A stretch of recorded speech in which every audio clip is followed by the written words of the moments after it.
हर चुनौती में दो हाथ मैंने किए, आंधियों में जलाए हैं बुझते दिए।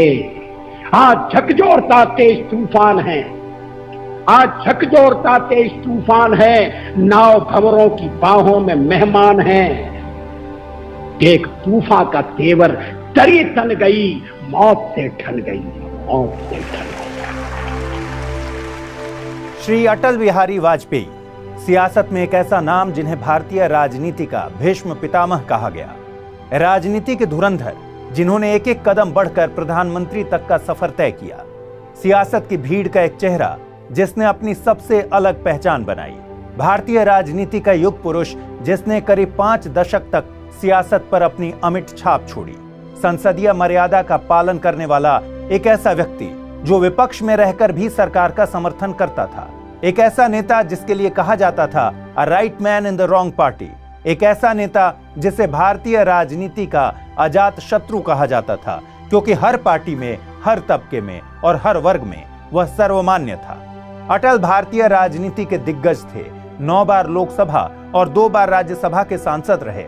कुल जमा 11 बार सांसद बने। वो पहले ऐसे गैर कांग्रेसी व्यक्ति थे जो लगातार 2 बार प्रधानमंत्री बने। वो अपना कार्यकाल पूरा करने वाले पहले गैर कांग्रेसी प्रधानमंत्री भी थे। सरकार में रहें या विपक्ष में, अपने फैसलों से देश को उन्होंने हमेशा फक्र महसूस कराया। एक ओर देश को परमाणु संपन्नता में शिखर पर पहुंचाया, तो दूसरी ओर कारगिल में पाकिस्तान को धूल चटाई। भारतीय राजनीति का सर्वश्रेष्ठ वक्ता जिसकी शब्दों के साथ साथ भाषा पर भी जबरदस्त पकड़ थी। एक प्रखर वक्ता जिसने सियासत, साहित्य और समाज के हर क्षेत्र में अलग मुकाम हासिल किया। कठिनाइयां कितनी भी सामने रही हों, उन्होंने अपने मजबूत इरादों के साथ उनका डटकर मुकाबला किया। नमस्कार, मेरा नाम है अमृत उपाध्याय और आप देख रहे हैं हमारा खास कार्यक्रम इतिहास गवाह है। पूर्व प्रधानमंत्री अटल बिहारी वाजपेयी की जयंती पर आज हम खास एपिसोड लेकर आपके सामने हाजिर हुए हैं। आज वाजपेयी जी की पूरी जीवनी बताएंगे, राजनीति में सफल असफल होने की उनकी कहानी आपको सुनाएंगे। बताएंगे कि आडवाणी के बजाय वाजपेयी कैसे प्रधानमंत्री बने थे। बताएंगे कि 1989 में पार्टी ने वाजपेयी को लोकसभा टिकट क्यों नहीं दिया था। साथ ही ये भी बताएंगे कि कैसे उन्होंने अमेरिका जैसी महाशक्ति को नजरअंदाज कर परमाणु परीक्षण को अंजाम दिया। इसके अलावा उनसे जुड़े और भी किस्से हैं जो आपसे शेयर करेंगे। तो आइए शुरू करते हैं आज का एपिसोड।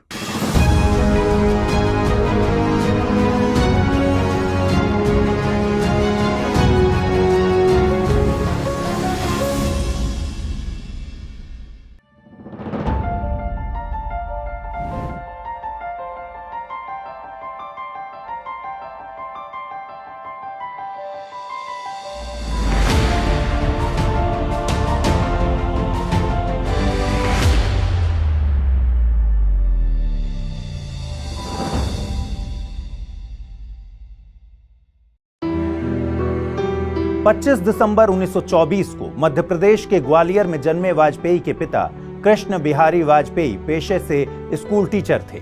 भाई बहनों में सबसे छोटे अटल की स्कूली शिक्षा ग्वालियर में ही सरस्वती शिशु मंदिर से शुरू हुई।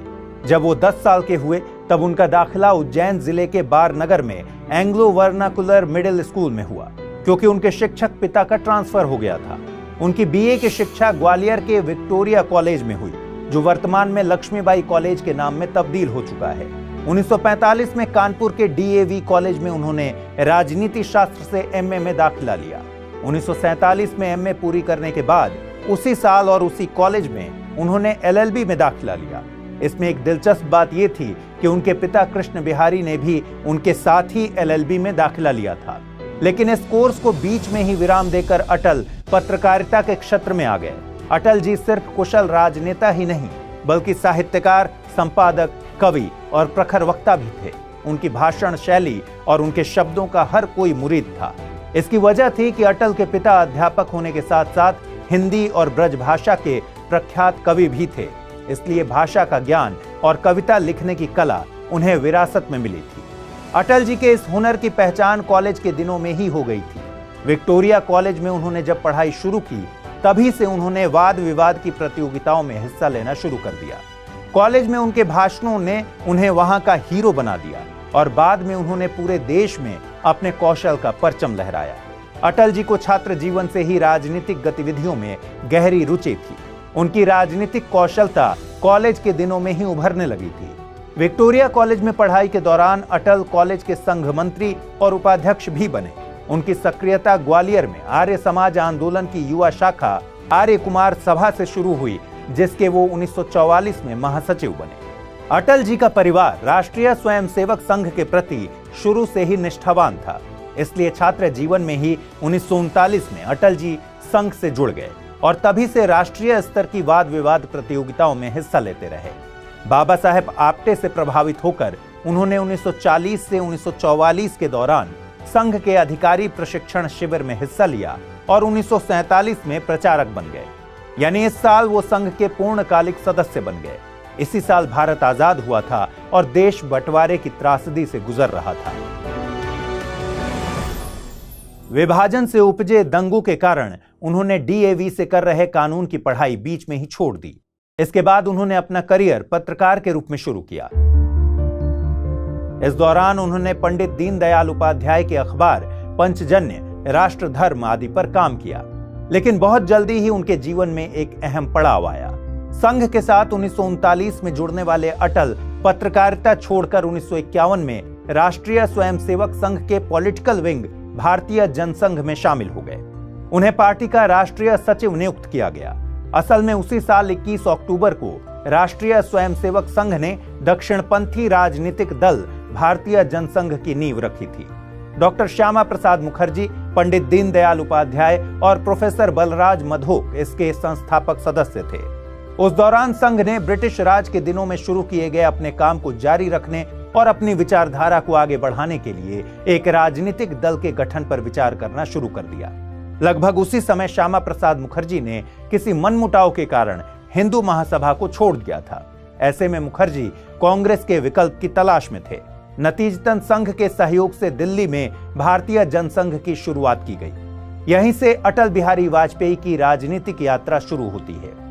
हालांकि प्रारंभ से ही अटल में राजनीतिक गुण मौजूद थे, लेकिन राजनीति का असली पाठ उन्हें श्यामा प्रसाद मुखर्जी और पंडित दीनदयाल उपाध्याय ने पढ़ाया। जनसंघ की स्थापना के अगले ही साल यानी 1952 में देश में पहला आम चुनाव हुआ। हालांकि इसमें उन्हें चुनाव लड़ने का मौका नहीं मिला। 1957 में जब दूसरा आम चुनाव हुआ, तब जनसंघ के टिकट पर उन्होंने चुनाव लड़ा। उत्तर प्रदेश के बलरामपुर सीट से वो लोकसभा पहुंचे, लेकिन उस साल उन्होंने सिर्फ बलरामपुर सीट से चुनाव नहीं लड़ा था। मथुरा और लखनऊ दो और सीटें थीं, जहां से पार्टी ने उन्हें मैदान में उतारा था। शायद वो पहले व्यक्ति थे जिन्हें किसी पार्टी ने पहली बार में ही 3 लोकसभा सीटों से टिकट दिया था। हालांकि लखनऊ में वो चुनाव हार गए और मथुरा में उनकी जमानत जब्त हो गई। इसके बावजूद वो बलरामपुर सीट से संसद पहुंचने में कामयाब रहे।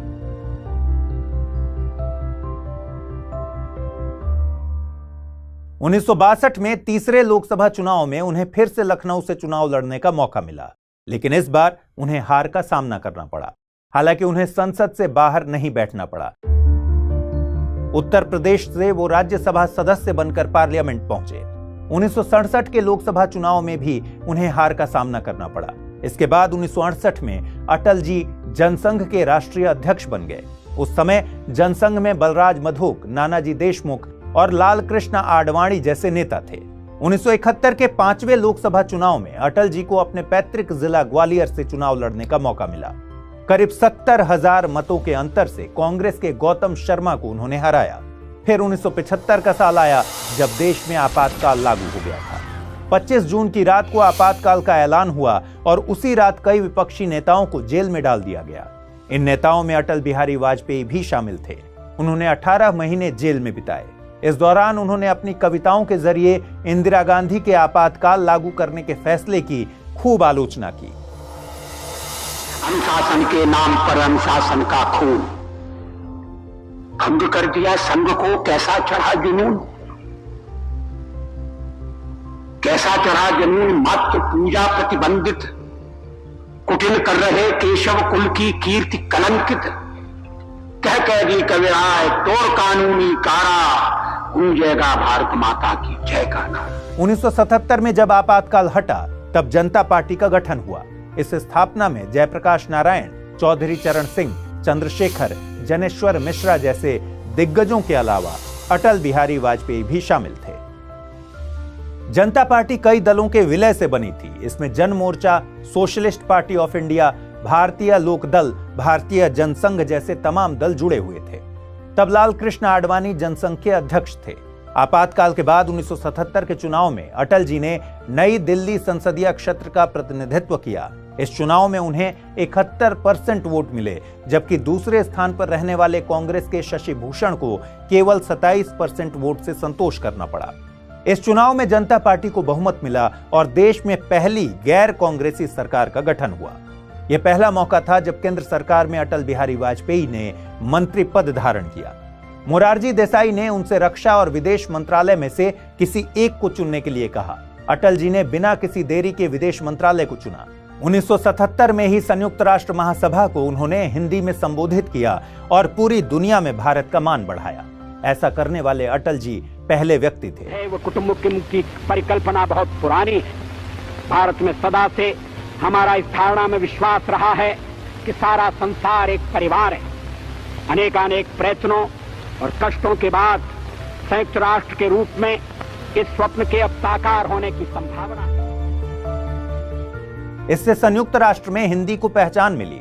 आपातकाल के बाद कांग्रेस विरोधी लहर में जिस जनता पार्टी ने सरकार बनाई वो जुलाई 1979 तक ही चल पाई। 1980 में मध्यावधि चुनाव हुआ और इस बार कांग्रेस पार्टी प्रचंड बहुमत के साथ सत्ता में वापस आई। इंदिरा गांधी फिर से प्रधानमंत्री की कुर्सी पर काबिज हो गई। अटल जी अपनी सीट बचाने में कामयाब रहे।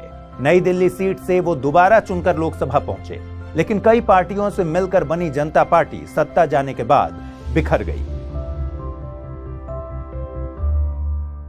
असल में जनता पार्टी अपने गठन के 2 साल बाद ही अंतर्विरोध का शिकार हो गई थी। जनता पार्टी में शामिल समाजवादी दलों के नेता जनसंघ के नेताओं के साथ थोड़े अनकंफर्टेबल हो गए थे। इसकी वजह थी जनसंघ के सदस्य संघ के भी सदस्य थे, यानी उनके पास दोहरी सदस्यता थी।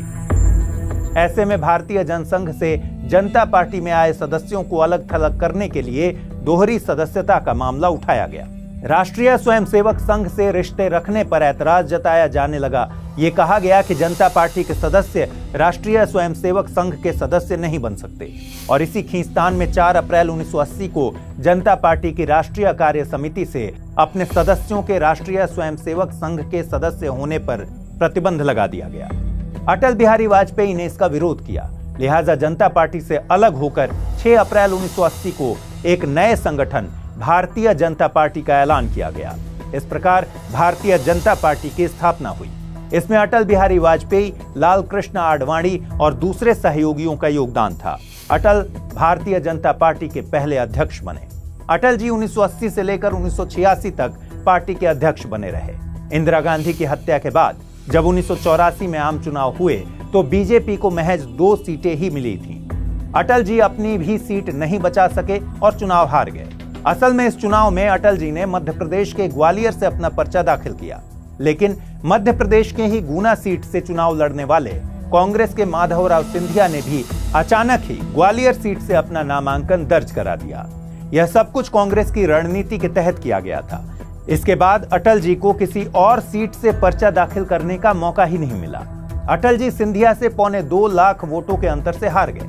हालांकि 1986 में अटल जी मध्य प्रदेश से ही राज्यसभा के लिए चुने गए। यह दूसरा और अंतिम मौका था जब वो राज्यसभा सांसद बने। 1984 में बुरी तरह हार के बाद भी अटल पार्टी को मजबूत करने में लगे रहे। यह उनके करिश्माई नेतृत्व का ही नतीजा था कि 1984 में सिर्फ 2 सीटों पर जीत दर्ज करने वाली भारतीय जनता पार्टी ने अगले चुनाव यानी 1989 के जनरल इलेक्शन में 85 सीटें जीतकर भारतीय लोकतंत्र में नया मुकाम हासिल किया। हालांकि इस बार पार्टी ने अटल जी को लोकसभा चुनाव लड़ने के लिए टिकट नहीं दिया।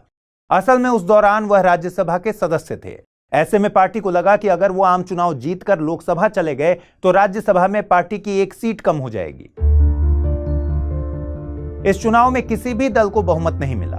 कांग्रेस सबसे बड़ी पार्टी बनकर उभरी, लेकिन वीपी सिंह बीजेपी और सीपीआईएम की मदद से प्रधानमंत्री बने। चूंकि इस चुनाव में किसी भी पार्टी को स्पष्ट बहुमत नहीं मिला था, लिहाजा केवल 16 महीने बाद ही लोकसभा भंग हो गई और देश को 1991 में फिर से आम चुनाव का मुंह देखना पड़ा। 1991 के चुनाव में बीजेपी को 120 सीटें मिली। इस बार अटल जी ने मध्य प्रदेश की विदिशा और लखनऊ दोनों सीटों से पर्चा दाखिल किया था। वो दोनों ही सीटों पर जीत गए। बाद में उन्होंने विदिशा वाली सीट को छोड़ दिया। 1996 में बीजेपी को 161 सीटों पर जीत मिली, लेकिन उसी साल लाल कृष्ण आडवाणी का नाम हवाला कांड में आ गया। उन्होंने ऐलान किया कि इस मामले में जब तक उन्हें क्लीन चिट नहीं मिल जाती वो चुनाव नहीं लड़ेंगे। लिहाजा उन्होंने अपनी सीट गांधीनगर से पर्चा दाखिल नहीं किया। ऐसे में अटल जी ने लखनऊ सीट के साथ साथ गांधीनगर से भी लोकसभा चुनाव का पर्चा दाखिल किया। अटल जी ने दोनों सीटों पर फिर से जीत हासिल की। इसके बाद उन्होंने लखनऊ को अपनी कर्मभूमि बनाया। 1998, 1999 और 2004 में उन्होंने लखनऊ से चुनाव लड़ा और जीत हासिल की। 1996 के लोकसभा चुनाव में बीजेपी 161 सीटें जीतकर पहली बार सबसे बड़ी पार्टी बनी। सिंगल लार्जेस्ट पार्टी के नाते बीजेपी को सरकार बनाने का निमंत्रण मिला। 1994 में कर्नाटक और 1995 में गुजरात और महाराष्ट्र में बीजेपी को जीत मिलने के बाद तत्कालीन अध्यक्ष लाल कृष्ण आडवाणी ने अटल जी को प्रधानमंत्री पद का उम्मीदवार घोषित कर दिया। हालांकि उस दौरान लाल कृष्ण आडवाणी बीजेपी के राष्ट्रीय अध्यक्ष थे। बावजूद इसके उन्होंने प्रधानमंत्री पद के लिए वाजपेयी जी को आगे किया। इसकी वजह थी कि राम मंदिर आंदोलन में आडवाणी ने बड़ी सक्रिय भूमिका निभाई थी। ऐसे में उनकी छवि एक हिंदूवादी नेता की बन गई थी। वहीं दूसरी ओर राष्ट्रीय स्वयंसेवक संघ से निकले होने के बावजूद वाजपेयी जी की छवि एक धर्मनिरपेक्ष नेता की थी। वाजपेयी को हमेशा ही एक साफ नेता के तौर पर देखा गया और इनके साथ कभी किसी तरह का विवाद नहीं जुड़ा हुआ था। वो सभी दलों और धर्मों से सर्वमान्य थे। ऐसे में आडवाणी को लगा कि पीएम के तौर पर गठबंधन के सहयोगी दल और देश उनको स्वीकार नहीं करेंगे और वाजपेयी जी बिना किसी समस्या के स्वीकार कर लिए जाएंगे। यही वजह है कि उन्होंने 1995 में ही अगले साल के चुनाव की तस्वीर साफ कर दी। ऐसे में जब 1996 में बीजेपी ने सरकार बनाई तब अटल बिहारी वाजपेयी पहली बार देश के प्रधानमंत्री बने, लेकिन बहुमत नहीं जुटा पाने के कारण सरकार महज 13 दिन ही चल सकी। इसके बाद जनता दल संयुक्त मोर्चा की सरकार बनी। पहले एचडी देवगौड़ा और बाद में इंद्र कुमार गुजराल पीएम बने, लेकिन इनकी सरकारें भी बहुत दिनों तक नहीं चल सकी। लिहाजा देश को मध्यावधि चुनाव में जाना पड़ा। 1998 में देश में लोकसभा चुनाव हुए। इस बार जनता ने अटल बिहारी वाजपेयी पर और ज्यादा भरोसा जताया। बीजेपी 182 सीटें जीतकर फिर से सबसे बड़ी पार्टी बनी। अटल जी दूसरी बार देश के प्रधानमंत्री बने।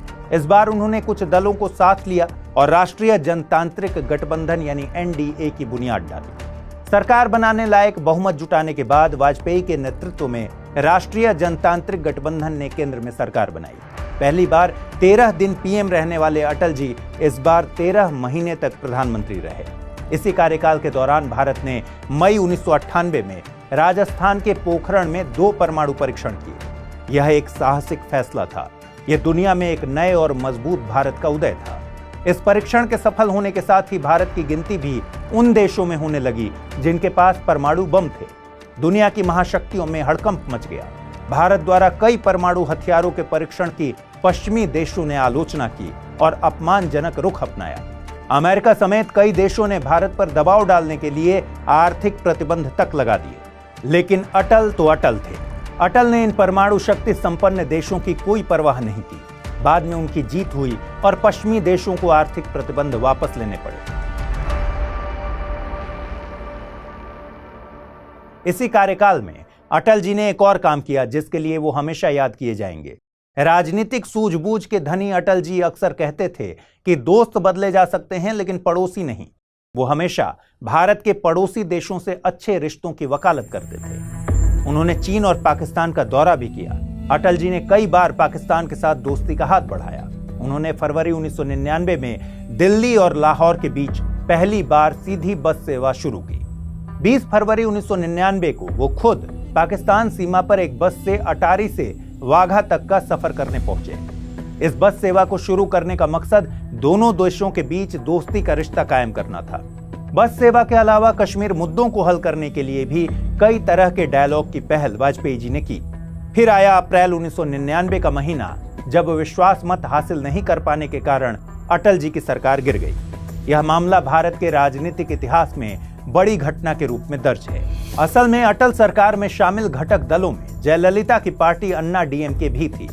उस दौरान तमिलनाडु में करुणानिधि की पार्टी डीएमके की सरकार थी। जयललिता ने अटल जी के सामने अपनी 3 मांगे रखी। पहली कि डीएमके सरकार को बर्खास्त कर उनके नेताओं पर कार्रवाई की जाए। दूसरी, उनके खिलाफ दर्ज सभी मुकदमे वापस लिए जाएं। और तीसरी मांग ये कि सुब्रमण्यम स्वामी को वित्त मंत्री बनाया जाए। प्रधानमंत्री वाजपेयी ने जयललिता की तीनों मांगों को नहीं माना, लिहाजा सरकार गठन के 13 माह बाद ही जयललिता ने सरकार से अपना समर्थन वापस ले लिया। इसके बाद तत्कालीन राष्ट्रपति के.आर. नारायणन ने अटल सरकार को लोकसभा में विश्वास मत हासिल करने को कहा। सरकार विश्वास प्रस्ताव लेकर आई भी, मगर महज 1 वोट से प्रस्ताव गिर गया और अटल जी को इस्तीफा देना पड़ा। सरकार गिरने के बाद किसी भी दल ने सरकार बनाने का दावा पेश नहीं किया। बीजेपी की अगुवाई वाले गठबंधन के घटक दल चाहते थे कि देश में फिर से चुनाव हो। दूसरी ओर राष्ट्रपति के.आर. नारायणन ने भी अटल जी को सुझाव दिया कि वो लोकसभा को भंग करने की सिफारिश कर दें। ऐसा ही हुआ भी। लोकसभा भंग हो गई और देश में फिर से मध्यावधि चुनाव का ऐलान हो गया। 1999 में 13वीं लोकसभा के लिए चुनाव हुआ और फिर से 182 सीटें जीतकर बीजेपी लगातार तीसरी बार सबसे बड़ी पार्टी बनी। बीजेपी की अगुवाई वाले राष्ट्रीय जनतांत्रिक गठबंधन को 306 सीटें हासिल हुई। अटल बिहारी वाजपेयी के नेतृत्व में एक बार फिर से नेशनल डेमोक्रेटिक अलायंस की सरकार बनी। इस बार अटल जी को प्रधानमंत्री के तौर पर 5 साल का अपना कार्यकाल पूरा करने का मौका मिला। ये पहली बार था जब केंद्र में किसी गैर कांग्रेसी सरकार ने 5 साल का कार्यकाल पूरा किया। 1999 में ही एक और घटना घटी थी जिसने अटल को कामयाब वजीर आजम साबित कर दिया। असल में पाकिस्तान को भारत द्वारा भाईचारे का संदेश देना रास नहीं आया। इधर अटल जी दोस्ती की इबारत लिख रहे थे, उधर पाकिस्तान कारगिल जंग की तैयारी पूरी कर चुका था। कारगिल सेक्टर में आतंकवादियों का मुखौटा ओढ़कर पाकिस्तानी सेना कई भारतीय चोटियों पर कब्जा कर चुकी थी, लेकिन भारत ने अपने जांबाज सैनिकों के शौर्य और साहस की बदौलत पाकिस्तान को एक बार फिर मुंहतोड़ जवाब दिया और आखिरकार जीत हासिल की। इस जंग को जीतकर वाजपेयी ने साबित कर दिया कि वो एक योग्य रणनीतिकार भी हैं। 2004 के आम चुनाव में उन्होंने शाइनिंग इंडिया का नारा दिया, मगर उनका गठबंधन हार गया और उन्होंने पद से इस्तीफा दे दिया। दोस्तों, अटल जी का जीवन केवल प्रधानमंत्री बनने तक ही सीमित नहीं था। वो एक प्रतिष्ठित हिंदी कवि और प्रखर वक्ता भी थे। पार्टी पर लाल कृष्ण आडवाणी की ज्यादा पकड़ होने के बावजूद वाजपेयी जी इसलिए भी पार्टी का चेहरा बने क्योंकि वो भाषण अच्छा देते थे। वो अच्छा बोलने के कारण ही छात्र रहते ही संघ में शामिल हो गए, जिसकी चर्चा मैंने शुरू में ही की थी। हार नहीं मानूंगा, रार नहीं ठानूंगा, मौत से ठन गई, कदम मिलाकर चलना होगा वगैरह उनकी प्रसिद्ध पंक्तियां थीं। अटल जी ने भारतीय राजनीति में एक सौहार्द दृष्टिकोण बनाया और विभिन्न दलों को एक साथ आने को कहा, जिससे राष्ट्र निर्माण में किसी भी प्रकार की बाधा ना आ सके। उन्होंने भारत की राजनीति में अपनी नैतिकता, विचारशीलता और उदारता के कारण पूरे देश में ख्याति प्राप्त की। उनके नेतृत्व क्षमता के कारण पूरा भारतवर्ष उनसे स्नेह करता था तथा भारत के सभी राजनीतिक दल के राजनीतिज्ञ भी उनको सम्मान के नजर से देखते थे। वाजपेयी सरकार के दौरान ही स्वर्णिम चतुर्भुज परियोजना शुरू हुई थी। इस राजमार्ग के जरिए कई औद्योगिक, सांस्कृतिक और कृषि से जुड़े नगरों को जोड़ा गया था। अटल बिहारी वाजपेयी कई सम्मानों से भी नवाजे गए। भारत सरकार ने 1992 में उन्हें पद्म विभूषण से सम्मानित किया। कानपुर विश्वविद्यालय से वो 1993 में डॉक्टर ऑफ लिटर से सम्मानित हुए। 1994 में लोकमान्य तिलक पुरस्कार और 1994 में ही उत्कृष्ट संसदीय पुरस्कार उन्हें मिले। साल 2014 में उन्हें भारत के सबसे बड़े नागरिक पुरस्कार भारत रत्न से सम्मानित किया गया। वो राजनीति के असली धुरंधर थे। वो देश के एकमात्र ऐसे राजनेता थे जिन्होंने 4 राज्यों की 6 लोकसभा क्षेत्रों की नुमाइंदगी की। उत्तर प्रदेश के लखनऊ और बलरामपुर, गुजरात से गांधीनगर, मध्य प्रदेश से ग्वालियर और विदिशा और दिल्ली की नई दिल्ली संसदीय सीट से चुनाव जीतने वाले वाजपेयी इकलौते नेता थे। 2004 के चुनाव में पार्टी के हार जाने के बाद उन्होंने पार्टी को आडवाणी जी के हवाले कर दिया। मुंबई में पार्टी की एक सभा में दिसंबर 2005 में वाजपेयी ने चुनावी राजनीति से खुद को अलग करने का ऐलान किया। बाद में वो बीमार रहने लगे।